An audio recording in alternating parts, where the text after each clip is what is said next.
네, 안녕하십니까. 기획재정부 대변인입니다. 지금부터 대우조선해양 사태 관련 관계부처 합동 담화문 발표를 시작하도록 하겠습니다. 근본 담화문 발표에는 한동훈 법무부 장관, 이상민 행정안전부 장관, 이창양 산업통상부 자원부 장관, 이정식 고용노동부 장관, 박문규 국무조정실장께서 같이 참석하셨습니다. 참고로 담화문 발표 이후 질의응답은 없을 예정이오니 참고해 주시기 바랍니다. 지금부터 추경호 경제부총리께서 담화문을 발표하시겠습니다. 존경하는 국민 여러분, 저는 오늘 우리 경제에서 중추적인 역할을 하고 있는 대우조선해양에서 벌어지고 있는 불법 점거 중단을 간곡히 호소드리기 위해 관계부처 장관들과 함께 이 자리에 섰습니다. 경남 거제시 대우조선해양 옥포 조선서의 1번 도크는 초대형 선박 4척을 동시에 건조할 수 있는 세계 최대 규모로 대한민국 조선업 경쟁력의 상징과 같습니다. 이곳이 지난달 22일 일부 협력업체 근로자의 불법 점거로 멈췄었고, 건조를 마치고 조만간 선주에게 인도돼야 할 초대형 원유 운반선은 발이 묶였습니다. 지난주 고용노동부와 산업통상자원부 장관께서 불법 점거 중단과 대화를 촉구하는 담화 이후에도 대화는 이루어지고 있지만 아직까지 불법 점거는 계속되고 있습니다.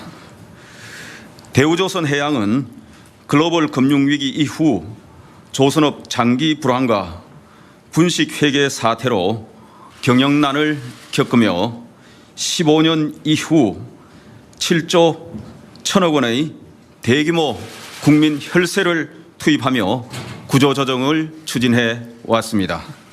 하지만 여전히 500%가 넘는 높은 부채 비율과 작년 1조 7천억 원, 올 1분기 4,700억 원에 달하는 대규모 적자를 기록하는 등 상황은 매우 어렵습니다.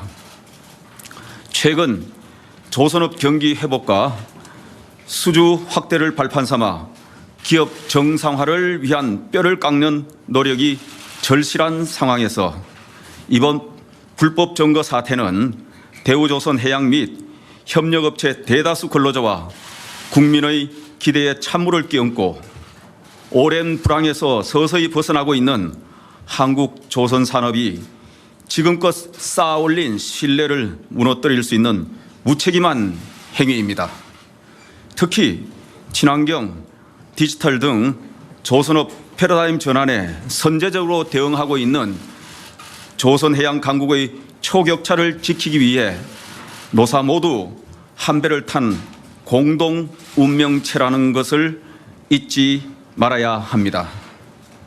우리나라는 ILO 핵심 협약 비준 국가로 선진국 수준의 결사의 자유가 보장되고 근로자는 법의 테두리 안에서 충분히 권리를 주장할 수 있습니다. 이번 사태는 일부 협력업체 근로자들이 불법 행위로 자신들의 주장을 관철시키려 동료 근로자 18,000여 명의 피해와 희생을 강요하는 이기적인 행동입니다. 철진한 폭력, 불법적 투쟁 방식은 이제 일반 국민은 물론 대다수 동료 근로자들의 지지를 얻지 못합니다. 정부는 그간 일관되게 밝힌 바와 같이 노사 자유를 통한 갈등 해결을 우선하되 불법 행위에 대해서는 법과 원칙에 따라 엄정하게 대응할 것입니다.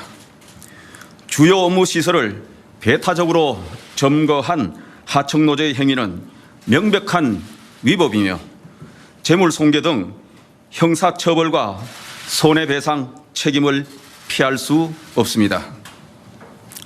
지난 7월 15일 사법부도 집회금지 가처분 신청에 대한 판단을 통해 정당한 쟁의행위의 범위를 벗어났다며 이례적으로 불법성을 명시했습니다. 지금까지 국민들께서 노조가 대화의 장으로 나오길 충분히 참고 기다렸습니다. 이제는 정말 불법 행위를 끝내야 합니다.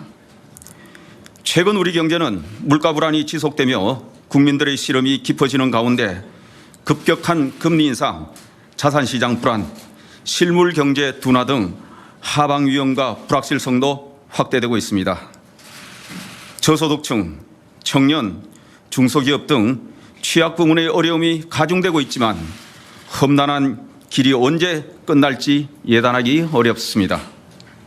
지금은 모두가 합심해 함께 고통을 분담하며 경제 살리기에 매진해야 할 때입니다. 노사 간의 대화를 통해 합리적 대안을 마련하지 못하고 지금과 같은 불법적인 정거 농성을 지속한다면 정부도 법과 원칙에 따라 엄중하게 대응할 수밖에 없다는 점을 다시 한번 말씀드립니다. 정부는 적극적 중재 노력과 함께 취약 근로자 처우 개선 등 필요한 정책적 지원에 힘쓰겠습니다.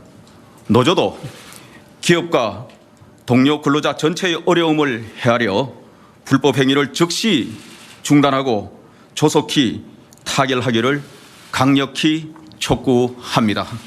감사합니다.